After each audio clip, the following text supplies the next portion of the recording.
आपका चरित्र आपका भाग्य बनता है।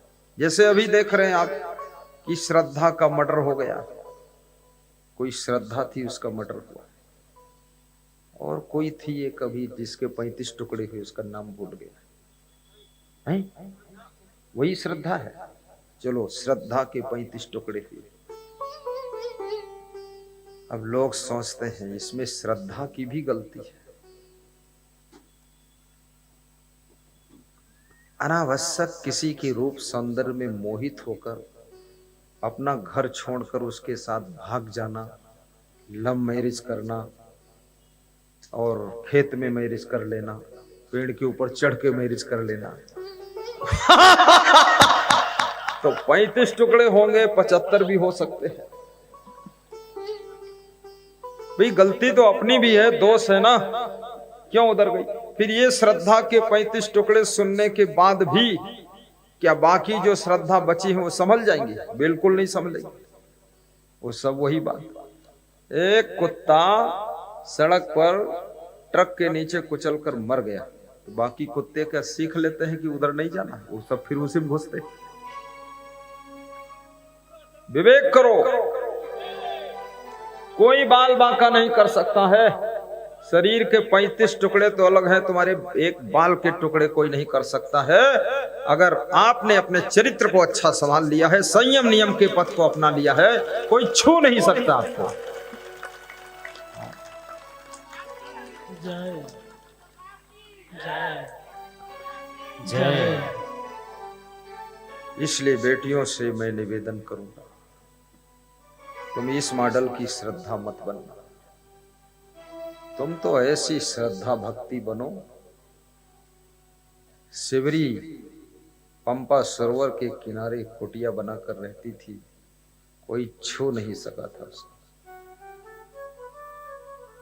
लक्ष्मण रेखा के अंदर जब रावण पांव बढ़ाता था तो आग में जल जाता था, तुरंत आग पैदा होती। तेज था सीता जी का, और लक्ष्मण की रेखा, हाथ बढ़ाता तो हाथ जल जाता था।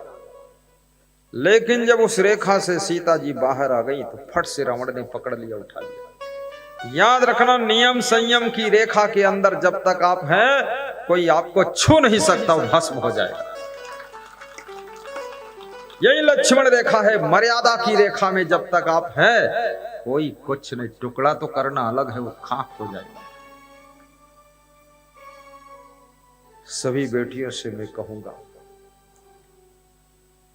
आपसे कोई भूल होगी, बेटों से भी कहूंगा आपसे कोई चूक होगी, आपके माँ बाप, आपके भाई बहन को बहुत गहरा दुख होगा। इसलिए ये इंद्रियों के भोगों में कोई लड्डू नहीं रखे हैं। राजा भरथरी उज्जैन नगरी के 3 रानियां थी, पटरानियां थी, और अलग से और नौकरानियां थी।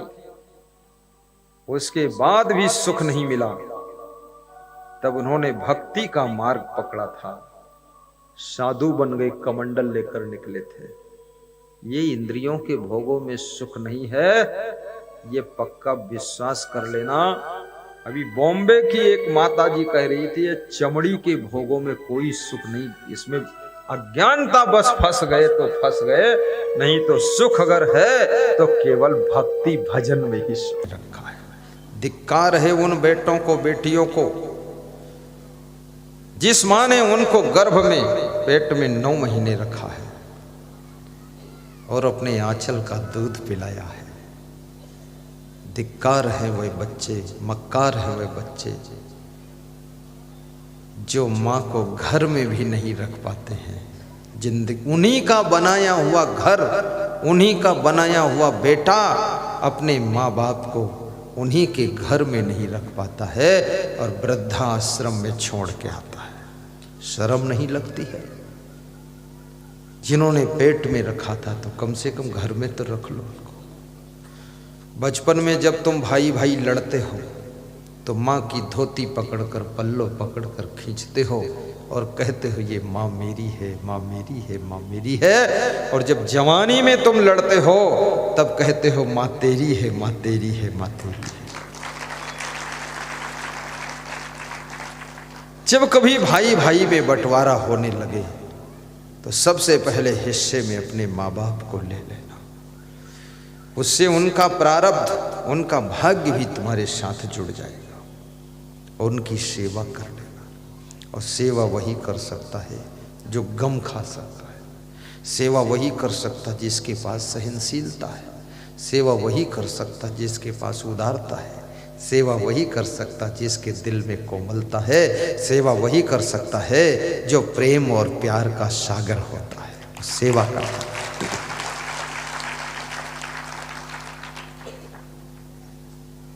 कितने लोग कुत्तों की भी सेवा करते हैं, आखिर प्रेम नहीं तो करते क्यों? और कुत्ते से कोई रिश्ता नहीं तो इतना लगाव क्यों है? कोई पूर्व जन्म का कुत्ता भी आपका तो होगा ही, कुछ नहीं होगा तो नाना वाना तो होगा ही।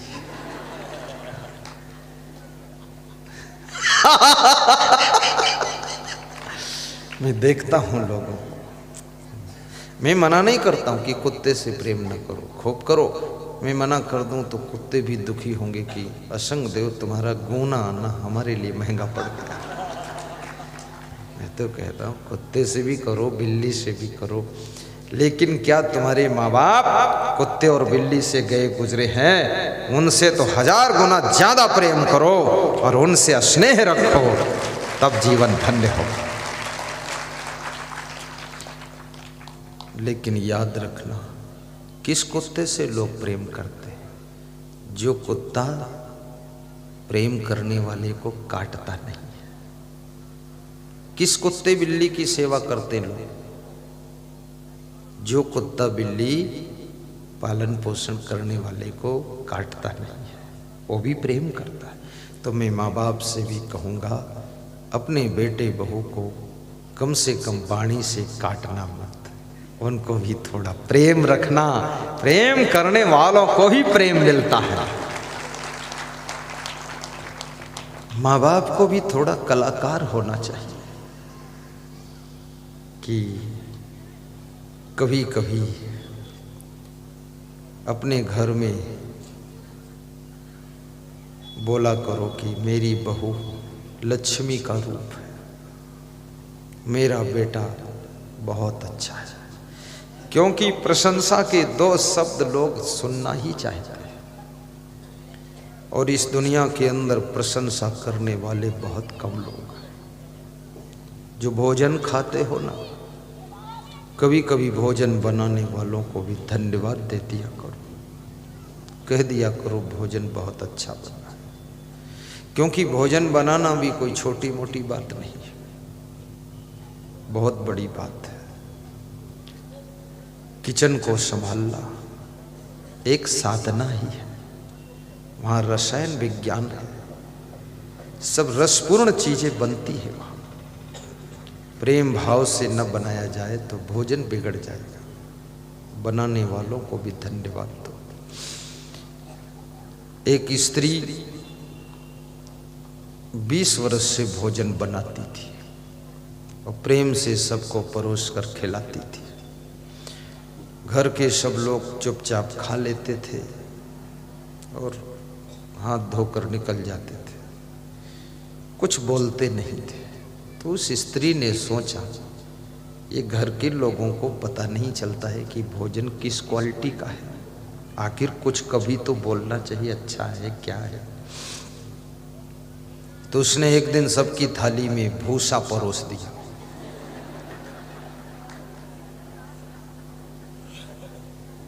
सबने अपनी अपनी थाली देखी, भूसा रखा है, तो सभी एक साथ बोल पड़े, जोर से चिल्ला पड़े, अरे ये भूसा खिला रही है, हम कोई जानवर हैं?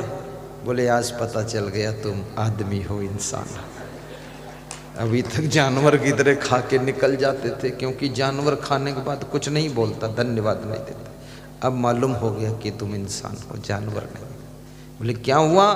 बोले 20 साल से भोजन इतना अच्छा अच्छा बना कर खिला रही हूं, क्या 2 शब्द तुमको धन्यवाद के लिए बोलना नहीं चाहिए?